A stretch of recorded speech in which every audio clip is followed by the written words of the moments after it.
निर्वाचन आयोगले मतगणना स्थल नथप्दा गणना पट्यार लाग्दो गरी सुस्त अहिलेकै गतिमा गणना भए कम्तीमा 9 देखि 50 दिन लाग्ने अनुमान। भारतीय प्रधानमन्त्री मोदी आज लुम्बिनी आउनुहुँदै प्रधानमन्त्री देउवाले गौतम बुद्ध अन्तर्राष्ट्रिय विमानस्थलको आजै उद्घाटन गर्नुहुँदै। स्थानीय तह निर्वाचनमा स्वतन्त्र उम्मेद्वार जनप्रतिनिधि बन्दै मूलधारका राजनीतिक पार्टीप्रति जनतामा वितृष्णा बढ्दै गएको विश्लेषण। रुसले युक्रेन युद्धका कारण विश्वभर इन्धनको मूल्यमा भारी वृद्धि, साउदी अरबको तेल कम्पनी अर्माकोको नाफामा 80% बढ्यो। र इटालियन सिरिए फुटबलमा इन्टर मिलानद्वारा महत्वपूर्ण जित, काग्लियारी 3-1 गोल अन्तरले पराजित। नमस्कार, कान्तिपुर डायरीका साथमा साथी रमेश र म केशु। सुरुमा स्थानीय तह निर्वाचन विशेष। स्थानीय तह निर्वाचन विशेष। निर्वाचन भएको तेस्रो दिनसम्म पनि देशभर 55 पालिकाको मात्रै अन्तिम परिणाम आएको छ। 723 पालिकाका सबै वडामा निर्वाचन भएर मतगणना सुरु भए पनि 30 पालिकाको 85 केन्द्रमा पुनः मतदान गर्नुपर्नेछ। करिब 668 स्थानीय तहको गणना पट्यार लाग्दो भए पनि निर्वाचन आयोगले जनशक्ति र मतगणना स्थल पर्याप्त थपेको छैन। 6 महानगरपालिकामा नै औसत 6.1% मतगणना भएको छ। यही रफ्तार जारी रहे महानगरपालिकाहरूको अन्तिम गणना सकिन कम्तीमा 9 देखि 50 दिनसम्म लाग्ने देखिएको छ। गणनास्थल थोरै भएकाले मतगणना सुस्त भएको हो। सबैभन्दा धेरै मतदाता भएको काठमाडौँ महानगरपालिकामा शनिबार बिहान 10 बजेबाट गणना सुरु भएको थियो। 1,91,186 खसेकामा गैरातीसम्म 10,000 मतगणना सकिएको छ। यसरी 36 घण्टामा 5% गणना सकिएको छ। यही रफ्तार रही गणना सम्पन्न हुन 27 दिनसम्म लाग्नेछ। दोस्रो ठूलो जनसङ्ख्या भएको पोखरा महानगरपालिकामा पनि गति उस्तै छ। पोखरामा 1,43,226 मत खसेको थियो। आइतबार राति 10 बजेसम्म त्यहाँ 4600 मत मात्रै गनिएको छ, अर्थात् 30 घण्टामा 3.21% मात्रै गणना भएको छ। यही गतिले गणना गर्ने हो भने पोखरामा अन्तिम परिणाम आउन 50 दिन लाग्ने देखिन्छ। चर्चाको केन्द्रमा रहेको चितवनको भरतपुर महानगरपालिकामा पनि गणनाको गति सुस्त छ। 1,27,000 मत गर्नुपर्ने भए पनि आइतबार रातिसम्म 7,477 मत मात्रै गणना भएको छ, अर्थात् कुल मतको 6% भन्दा थोरै मत गर्न 34 घण्टा लागेको छ। गणनाको शैलीमा परिवर्तन नआए भरतपुरको अन्तिम परिणाम आउन 22 दिनसम्म लाग्ने देखिन्छ।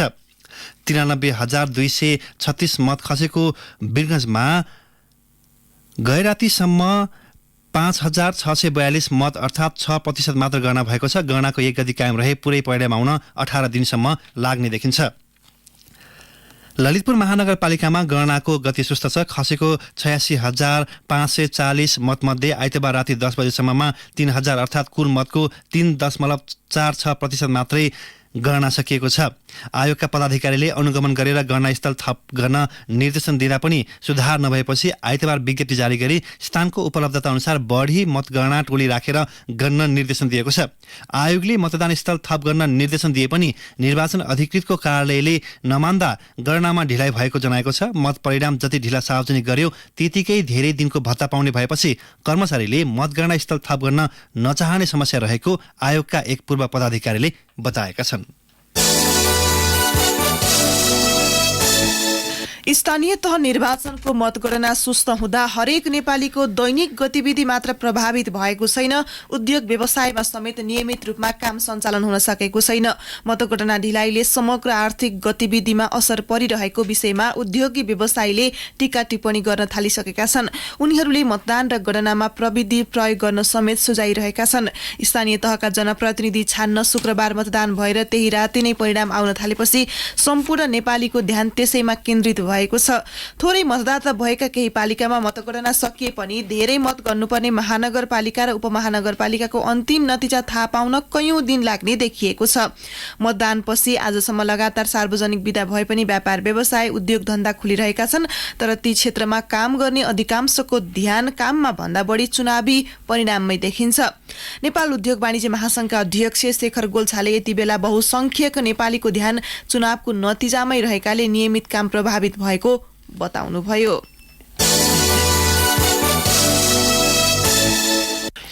चुनावी रणनीति र उम्मेद्वारका मापदण्ड तय गर्न गत चैत 9मा बसेको केन्द्रीय कमिटी बैठकमा एमाले अध्यक्ष केपी शर्मा ओलीले स्थानीय तहको निर्वाचनमा पार्टी पहिलो शक्ति बन्ने विश्लेषण सहितको राजनीतिक प्रतिवेदन पेश गर्नुभएको थियो। ओलीको प्रतिवेदनमा एमाले स्थानीय निर्वाचन जित्ने 18वटा आधार पेश गरिएको थियो। यसैका आधारमा एमाले केन्द्रीय तहमा गठबन्धन नगरी एक्लै प्रतिस्पर्धा गर्ने निर्णय गरेको थियो। तर स्थानीय तहको निर्वाचनको प्रारम्भिक मत परिणामले एमाले पहिलो पार्टी नबन्ने देखाएको छ।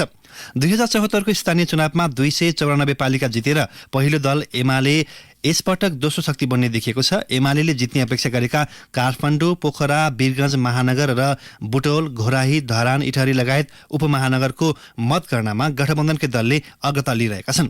एमाले भने मत परिणाम आइ नसक्दै गठबन्धनले धाँधलीको सहारा लिएका कारण हार बेहोर्नु परेको टिप्पणी गरेको छ। एमाले महासचिव शङ्कर पोखरेलले सत्ता गठबन्धनले धाँधली गरेको आरोप लगाउनु भयो। उहाँले आइतबार विज्ञप्ति जारी गर्दै मतदान पूर्व, मतदानका बेला र मतदानमा धाँधली भएको जनाउनु भएको छ। विज्ञप्तिमा भनिएको छ, सत्ता गठबन्धनले लोकतन्त्र र लोकतान्त्रिक अभ्यासको खिल्ली उडाएको छ। एमाले निर्वाचनलाई प्रभावित गर्न सत्ता गठबन्धनलाई सहयोग पुग्ने गरी गृह प्रशासनद्वारा प्रहरी र कर्मचारी खटाइएको, आफ्ना मतदातालाई हतोत्साहित गर्न अघिल्लो दिन गिरफ्तार गरेको र मतदानपछि छाडेको आरोप लगाएको छ। काठमाडौँ महानगरपालिकामा स्वतन्त्रबाट उम्मेद्वारी दिएका बालेन्द्र शाहले 5446 मत सहित अग्रता लिनुभएको छ भने शाहका निकटतम प्रतिद्वन्दी नेकपा एमालेका केशव स्थापितले 2952 मत प्राप्त गर्नुभएको छ। कंग्रेसकी सिर्जना सिंहले 2577 मत ल्याउनु भएको छ। काठमाडौँको उपप्रमुखमा एमालेका उम्मेद्वार सुनिता डंगोलले 3591 मत प्राप्त गर्नुभएको छ भने सत्ता गठबन्धनका तर्फबाट एकीकृत समाजवादीका रामेश्वर श्रेष्ठ 1027 मत सहित उहाँलाई पछ्याइरहनु भएको छ। यस्तै चितवनको भरतपुर महानगरमा गठबन्धनबाट उम्मेद्वारी दिएकी माओवादी केन्द्रकी रेणु दाहालले 3263 मत सहित अग्रता लिनु भएको छ। दाहालका निकटतम प्रतिद्वन्दी एमालेका विजय सुवेदीले 3239 मत ल्याउनु भएको छ। स्वतन्त्रबाट उठेका जगन्नाथ पौडेलले 1145 मत प्राप्त गरेको हाम्रा सहकर्मी रमेश कुमार पौडेलले जनाएका छन्। उपप्रमुखमा गठबन्धनका तर्फबाट कंग्रेसका चित्रसेन अधिकारीले 3600 मत ल्याउँदा राष्ट्रिय प्रजातन्त्र पार्टीकी हिमला गुरुङले 2998 मत सहित पछ्याइरहनु भएको छ। यसैगरी ललितपुर महानगरमा गठबन्धनका उम्मेद्वार कंग्रेसका चिरीबाबु महर्जन 3137 मत सहित अगाडि हुनुहुन्छ भने महर्जनका निकटतम प्रतिद्वन्दी एमालेका हरिकृष्ण व्यञ्जनकारले 1327 मत प्राप्त गर्नुभएको छ। उपप्रमुखमा एमालेकी मञ्जली साक्यले 1427 मत ल्याउँदा नेकपा माओवादी केन्द्रका बाबुराजा वज्राचार्यको 932 मत छ। यस्तै विराटनगर महानगरमा गठबन्धनका उम्मेद्वार कंग्रेसका नागेश कोइरालाले 4270 मत सहित अग्रता लिइरहनु भएको छ। एमालेका सागर कुमार थापाले 3076 मत प्राप्त गर्नुभएको छ। उपप्रमुखमा एमालेकी शिल्पा कार्कीले 3536 मत ल्याउँदा गठबन्धनका तर्फबाट जसपाका अमरेन्द्र यादवको 2288 मत छ। यस्तै पोखरा महानगरमा एकीकृत समाजवादीका धनराज आचार्य 2465 मतका साथ अग्रता लिनुभएको छ भने एमालेका कृष्ण बहादुर थापाले 3108 मत प्राप्त गर्नुभएको छ। उपप्रमुखमा कंग्रेसकी कोपिला राणा भाटले 3005 मत प्राप्त गर्नुभएको छ। एमालेकी मञ्जुदेवी गुरुङले 3575 मत ल्याउनु भएको छ। यस्तै वीरगञ्जको पछिल्लो अपडेट अनुसार जनता समाजवादी पार्टीका राजेश मान सिंह 2832 मतका साथ अग्रस्थान कायम गर्नुभएको छ। एमालेका विजय कुमार सलाउगीले 1286 मत प्राप्त गरी सिंहलाई पछ्याइरहनु भएको छ। उपप्रमुखमा कंग्रेसका इम्तियाज आलमको 2025 मत छ भने लोकतान्त्रिक समाजवादी पार्टीका पुरुषोत्तम लाल झाले 331 मत प्राप्त गर्नुभएको छ। स्थानीय तह निर्वाचन अन्तर्गत उपमहानगरपालिकाको पछिल्लो मत परिणाममा सत्तारूढ गठबन्धन नै अगाडि देखिएको छ। एमाले 12 को कलैया उपमहानगरपालिकामा मात्र अग्रता लिएको छ। इटहरी उपमहानगरपालिकामा कंग्रेसका हेमकर्ण पौडेलले 3325 मतका साथ अघि हुँदा एमालेका यामकुमार चुङवाङ सुब्बाले 2728 मत प्राप्त गर्नुभएको छ। यस्तै उपप्रमुखमा एमालेबाट संगीता कुमारी चौधरीले 2972 मत प्राप्त गर्दा एकीकृत समाजवादीका केशव कुमार विष्टले 2195 मत प्राप्त गर्नुभएको छ। यो समाचार तयार पार्दासम्म धरान उपमहानगरपालिकामा कंग्रेसका किशोर राईले 2849 मत प्राप्त गर्नुभएको छ भने स्वतन्त्र उम्मेद्वार हर्कराज राईले 1993 मतले पछ्याइरहनु भएको छ। उपप्रमुखमा माओवादी केन्द्रका ऐन्द्र विक्रम बेगाले 2979 मत पाउनु भएको छ। एमालेका पदम प्रसाद लिम्बुले 1861 मत प्राप्त गर्नुभएको छ। जनकपुर धाम उपमहानगरपालिकामा स्वतन्त्र उम्मेद्वार मनोज कुमार शाह सुडीले 1918 मत प्राप्त गर्दा एमालेका शिवशंकर शाहले 918 मत प्राप्त गर्नुभएको छ। उपप्रमुखमा कंग्रेसका किशोरी शाहले 1876 मत प्राप्त गर्दा एमालेकी रुणादेवी झाले 996 मत प्राप्त गर्नुभएको छ। यस्तै जितपुर सिमरा उपमहानगरपालिकामा गठबन्धनबाट मेयरमा उम्मेद्वार माओवादी केन्द्रका राजन पौडेल 7183 मतका साथ अगाडि हुनुहुन्छ। एमालेबाट मेयरको उम्मेद्वार सरस्वती देवी चौधरीले 4942 मत ल्याउनु भएको छ। उपमेयरमा उम्मेद्वार गठबन्धनकी मेगा शाहीले 6873 मतका साथ अगाडि हुनुहुन्छ। नेकपा एमालेका भोला प्रसाद अधिकारी 5222 मतका साथ पछाइरहनु भएको छ। पछिल्लो मत परिणाम अनुसार कलैया उपमहानगरपालिकामा एमालेका विनोद प्रसाद शाह 2115 मतका साथ अघि हुनुहुन्छ। कंग्रेसका राजेश राय यादवले 1797 मतका साथ पछाइरहनु भएको छ। जसपाका प्रमोद प्रसाद गुप्ताले 2551 मत प्राप्त गर्दा एमालेबाट रौशन परविनले 1922 मत प्राप्त गर्नुभएको छ। हेटौँडा उपमहानगरपालिकामा सत्तारूढ गठबन्धनकी उम्मेद्वार मीना कुमारी लामा 3254 मतका साथ अघि हुनुहुन्छ भने राष्ट्रिय प्रजातन्त्र पार्टीका दीपक बहादुर सिंहले 3317 मत प्राप्त गर्दा एमालेका अनन्त प्रसाद पौडेल 2953 मतका साथ पछाइरहनु भएको छ। उपप्रमुखमा कंग्रेसका राजेश बानिया 4421 मतका साथ अघि रहँदा एमालेकी सुमित्र काफ्लेले 3295 मत ल्याउनु भएको छ। नेपालगञ्ज उपमहानगरपालिकामा कंग्रेसका प्रशान्त विष्टले 3796 मत प्राप्त गर्दा एमालेका पशुपति दयाल मिश्रले 1751 मत प्राप्त गर्नुभएको छ। त्यस्तै उपप्रमुखमा कमरुद्दिन राईले 2845 मत ल्याउनु भएको छ भने राप्रपाबाट बिन्दु चर्ती मगरले 1774 मतका साथ पछाइरहनु भएको छ। दाङको घोराई उपमहानगरपालिकामा गठबन्धन अगाडि छ। गठबन्धनबाट मेयरको उम्मेद्वार हेमराज शर्मा पोखरेलले 8115 मत ल्याउँदा एमालेका नरुलाल चौधरीले 7725 मत प्राप्त गर्नुभएको छ। उपप्रमुखमा गठबन्धनबाट भूपू बहादुर डाँकी छेत्रीले 8262 मत प्राप्त गर्नुभएको छ भने एमालेकी उम्मेद्वार हुमा कुमारी डीसीले 7853 मत प्राप्त गर्नुभएको छ। त्यस्तै धनगढी उपमहानगरपालिकामा स्वतन्त्र उम्मेद्वार गोपाल हमालले 3329 मत प्राप्त गर्दा कंग्रेसका निपबहादुर ओडले 1037 मत प्राप्त गर्नुभएको छ। उपमेयरमा माओवादी केन्द्रकी शान्तिकुमारी अधिकारी छेत्रीले 1623 मत प्राप्त गर्दा एमालेकी कन्द कलाकुमारी राणाले 1353 मत प्राप्त गर्नुभएको छ। यस्तै बुटोल उपमहानगरपालिकाको प्रमुखमा कंग्रेसका खेलराज पाण्डे 4121 मत प्राप्त गरी अगाडि हुनुहुन्छ भने एमालेका बाबुराम भट्टराईले 2613 मत प्राप्त गर्नुभएको छ। उपप्रमुखमा एमालेकी सावित्रा देवी अर्यालले 2131 मत प्राप्त गर्दा गठबन्धनका तर्फबाट उम्मेद्वार चिन बहादुर गुरुङले 1766 मत प्राप्त गर्नुभएको छ। दाङको तुलसीपुर उपमहानगरपालिकामा भने मंगलबार मात्रै मतगणना हुनेछ। कान्तिपुर डायरीमा अब ब्रेकको पालो। ब्रेकपछि कान्तिपुर डायरीमा अब बाँकी प्रसङ्ग। भारतका प्रधानमन्त्री नरेन्द्र मोदीसित लुम्बिनीमा भेटवार्ता र बुद्ध जयन्ती समारोह सम्बोधनका लागि प्रधानमन्त्री शेरबहादुर देउवा हिजो साँझ नै त्यहाँ पुग्नु भएको छ। उहाँसँगै संघीय सरकारका 1 दर्जन मन्त्री पनि छन्। हिजो कुनै औपचारिक कार्यक्रम नभएपछि रात बिताउन प्रधानमन्त्री देउवा त्यहाँ जानुभएको प्रेस प्रमुख गोविन्द परियारले जानकारी दिनुभयो। लुम्बिनी विकास कोषका अनुसार प्रधानमन्त्री देउवासँगै गृहमन्त्री बालकृष्ण खाँड, परराष्ट्र मन्त्री नारायण खड्का, भौतिक पूर्वाधार मन्त्री रेणु कुमारी यादव, पर्यटन मन्त्री प्रेम बहादुर आली, शिक्षा मन्त्री देवेन्द्र पौडेल, लुम्बिनी प्रदेशका मुख्यमन्त्री कुल प्रसाद केसी र मुख्य सचिव शंकर बैरागी लगायत उच्च पदस्थ व्यक्ति त्यहाँ पुग्नु भएको छ। प्रधानमन्त्री देउवाले आज बिहान भैरवास्थित गौतम बुद्ध अन्तर्राष्ट्रिय विमानस्थल उद्घाटन गर्ने कार्यक्रम छ। भारतका प्रधानमन्त्री मोदी आज बिहान 10:30 बजे वायुसेनाको हेलिकप्टरमा त्यहाँ उत्रनुहुनेछ। त्यसपछि मायादेवी मन्दिरमा पूजा लगायतका कार्यक्रम छन्। भारतको संस्कृति मन्त्रालयले त्यहाँ निर्माण गर्न लागेको अन्तर्राष्ट्रिय बुद्धिस्ट कन्फेडरेसनको नेपाल र भारतका प्रधानमन्त्रीले शिलान्यास गर्नुहुनेछ। अपराह्न दुवै मुलुकका प्रधानमन्त्रीले 2566औं बुद्ध जयन्ती समारोह सम्बोधन गर्ने कार्यक्रम छ। यसैबीच मायादेवी मन्दिरमा पूजा र भारतीय बिहार शिलान्यासपछि प्रधानमन्त्री मोदीले लुम्बिनी नजिकै रहेको 5 तारे होटल पवन प्यालेसमा गएर विश्राम गर्ने कार्यक्रम छ। त्यहाँ प्रधानमन्त्री देउवाले समकक्षी भारतीय प्रधानमन्त्रीलाई दिवा भोज आयोजना गर्नुहुनेछ। सो होटलमै दुवै प्रधानमन्त्रीबीच भेटवार्ता र समझदारी पत्रमा हस्ताक्षरको कार्यक्रम छ। कान्तिपुर डायरीमा अब कान्तिपुर सविस्तार।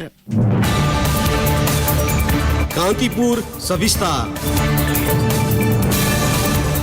स्थानीय तहको निर्वाचनको मतगणनाका क्रममा केही स्वतन्त्र उम्मेद्वारको नेतृत्वमा उदयले मूलधारका राजनीतिक पार्टीप्रति जनतामा वितृष्णा बढ्दै गएको विश्लेषण हुन थालेको छ। काठमाडौँ महानगरपालिकाको प्रमुखमा बालेन्द्र शाहले अग्रता कायमै राख्दा कतिपय पालिकाका ओडामा स्वतन्त्र उम्मेद्वार निर्वाचित भएका छन्, जसबाट ठूलो दलको दबदबा खस्कँदै गएको देखिन्छ।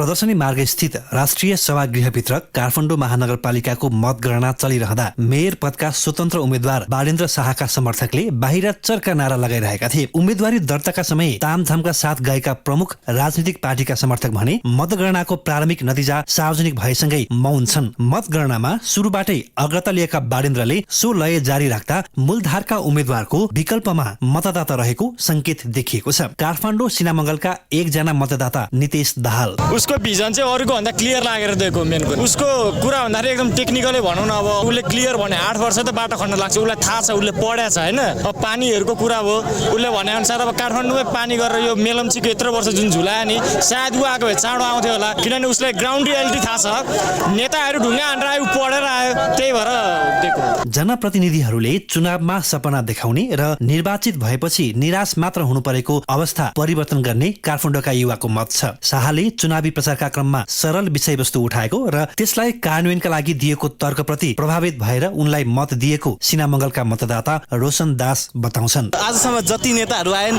सबले आशा मात्र दिन्छ क्या, उसले चाहिँ जे सक्छ नि त्यो मात्र भनेको छ क्या। कोड व्यवस्थापनकै कुरा गरौँ होइन, जुन सम्भव हुन्छ त्यसरी नै भनेको छ क्या, नहुने कुरो चाहिँ बोलेको छैन क्या उसले। त्यसैले स्थानीय तहको निर्वाचनको उम्मेदवारी मनोनयनका क्रममा देखिएको दलीय भागबण्डाले पुरातन र मूलधारको राजनीतिप्रति वितृष्णा जागेकाले पनि स्वतन्त्र उम्मेद्वारको पक्षमा खुलेको कतिपयले बताएका छन्। पार्टीको अमर्यादित क्रियाकलाप विरुद्ध मुलुकका अन्य क्षेत्रमा राजनीतिक समीकरण परिवर्तन गर्ने पर्खाइमा युवा छन्। नेपालगञ्जकी सुशीला ओली, हामी चाहिँ भोटर चाहिँ होइन, खासमा हामी चाहिँ समर्थक मात्रै हो। अहिलेको युवा चाहिँ एकदम बालेन्द्र शाह जस्तै एकदम स्ट्रक्चरल इन्जिनियर होइन, आफैमा एकदम सक्षम र शिक्षित युवा चाहिँ काठमाडौँ महानगरपालिकालाई अहिले चाहिँ यहाँको लागि मात्रै हो होइन, सारा यो नेपाल देशको लागि पनि बालेन्द्र शाह जस्तै युवा चाहिएको छ। काठमाडौँ महानगरको प्रमुखका लागि शाहले अग्रता कायम गर्दै गर्दा केही पालिकाका ओडामा भने स्वतन्त्र उम्मेद्वारले बाजी मारिसकेका छन्। ललितपुर महानगरपालिका 1 मा निर्मल तण्डुकार, काभ्रेको नवबुद्ध नगरपालिका 1 मा प्रेम बहादुर तामाङ, उदयपुरको 2वटा ओडा, धुलिखेल नगरपालिका लगायतका पालिकामा स्वतन्त्र उम्मेद्वारले ओडाध्यक्षमा बाजी मारेका छन् र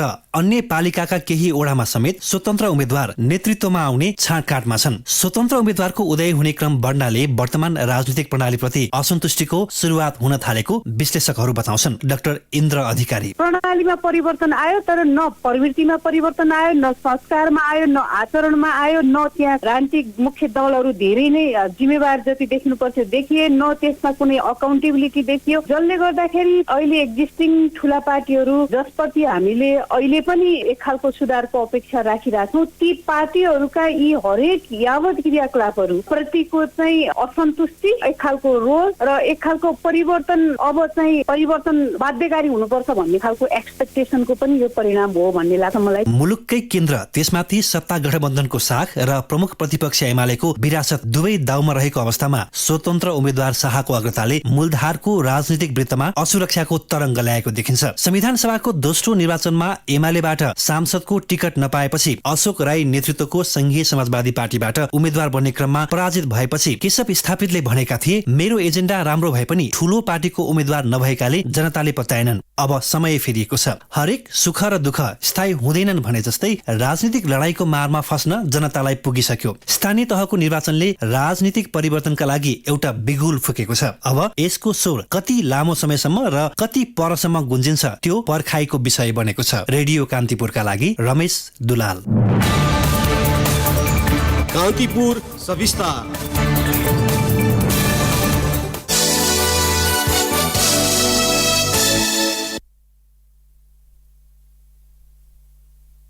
सरकारले संसद नियमावली निलम्बन गरेर प्री बजेट छलफल गर्ने भएको छ। राष्ट्रपति विद्यादेवी भण्डारीले यही जेठ 3 का लागि संसदको 11औं अधिवेशन आह्वान गर्नुभएको छ।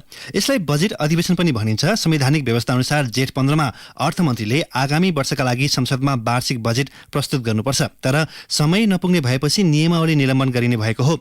आर्थिक वर्षको बजेट सार्वजनिक गर्नु 15 दिन अगावै प्री बजेट छलफल गरिसक्नुपर्ने संघीय संसद सचिवालयले जनाएको छ।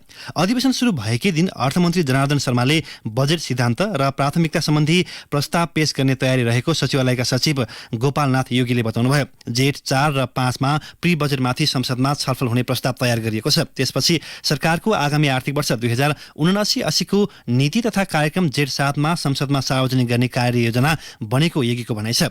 नीति तथा कार्यक्रम प्रस्तुत गर्न सरकारले संयुक्त सदनको बैठक आह्वान गर्न राष्ट्रपतिलाई सिफारिस गर्नेछ। त्यसैका आधारमा संयुक्त सदन आह्वान गरेका दिन राष्ट्रपतिले नीति तथा कार्यक्रम प्रस्तुत गर्नुहुनेछ। कुवेतको जजिरा एयरवेजले कुवेत भैरहवा उडान थाल्दैछ। भैरहवाको गौतम बुद्ध अन्तर्राष्ट्रिय विमानस्थल निर्माणपछि सो कम्पनीले यहाँ पहिलो व्यावसायिक अन्तर्राष्ट्रिय उडान थाल्न लागेको हो। यो उडान नियमित हुने र यसबाट धेरै नेपाली लाभान्वित हुने जजिरा एयरवेजका सीईओ रोहित रामचन्दनले बताउनुभयो। कुवेतबाट हिजो स्थानीय समयअनुसार 6:30 बजे उडेको पहिलो विमान भैरहवामा बिहान 2:45 बजे अवतरण गरेको छ। आइतबार, मंगलबार र बिहिबार कुवेत इन्टरनेशनल एयरपोर्टबाट भैरहवाका लागि उडान हुनेछ। बुधबार, शुक्रबार र सोमबार भने भैरहवाबाट कुवेतका लागि उडान हुने कम्पनीले जनाएको छ। कान्तिपुर डायरीमा पुनः ब्रेकको पालो। पछिल्ला 2 आर्थिक वर्षको बजेट वक्तव्य हेर्दा किसानले अनुदान, सहुलियतपूर्ण ऋण, किसान क्रेडिट कार्डदेखि कृषि उपज बजारीकरणका लागि सबै पालिकाबाट पूर्वाधार निर्माण लगायत सुविधा पाइसक्नुपर्ने हो। नयाँ आर्थिक वर्षका लागि नीति तथा कार्यक्रम र बजेट घोषणा सार्वजनिक हुन करिब 2 साता बाँकी रहँदा किसान भने ती सुविधा नपाएर निराश छन्। उनीहरूमा उत्साह छैन। सरकारले विगतमा घोषणा गरेकै कार्यक्रम कार्यान्वयन नहुँदा किसान नयाँ कार्यक्रमप्रति आशावादी छैनन्। राष्ट्रिय कृषक समूह महासंघ नेपालका अध्यक्ष नवराज बस्नेतले भन्नुभयो, 2 वर्षमा करिब 2 दर्जन कार्यक्रम घोषणा भए, बजेट भाषण सुन्दा उत्साहित हुन्छौं, तर कार्यान्वयन तहमा किसानले पाउँदैनन्। कार्यक्रम किसान तहसम्म पुगेकै छैनन्। अर्थ सम्बन्धी अध्यादेश प्रतिस्थापन गर्ने विधेयकका सम्बन्धमा आर्थिक वर्ष 2078-79 भदौ 25 मा अर्थमन्त्री जनार्दन शर्माले कृषि उत्पादनमा तीव्रता ल्याउन किसानका लागि कृषि सामग्री प्रविधिको प्रयोग एवं ज्ञान, तालिम, ढुवानी, बजार व्यवस्था लगायतका समस्या सहजीकरण गरिने बताउनु भएको थियो। तर ती सबै घोषणामै सीमित भएका छन्। अब अन्तर्राष्ट्रिय प्रसङ्ग। रुसले युक्रेनमाथि आक्रमण गरेपछि 3 महिनाको अवधिमा साउदी अरबको तेल कम्पनी अर्माकोको नाफा 80% बढेको छ। साउदी सरकारको स्वामित्वमा रहेको कम्पनीले कीर्तिमानी कारोबार गरेको अल जजिराले उल्लेख गरेको छ। गत वर्ष फेब्रुअरीदेखि अप्रिलसम्म $21.7 अर्ब मुनाफा कमाएको अर्माकोले यस वर्ष सोही अवधिमा $39.7 अर्ब कमाएको छ।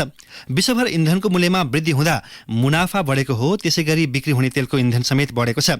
कोरोना भाइरसका कारण लगाइएका प्रतिबन्धहरू हटाइएपछि अर्माको सन् 2021 मा 124% को मुनाफा गरेको थियो। तर सो नाफा कोभिडका कारण थालिएको व्यापारपछिको हो।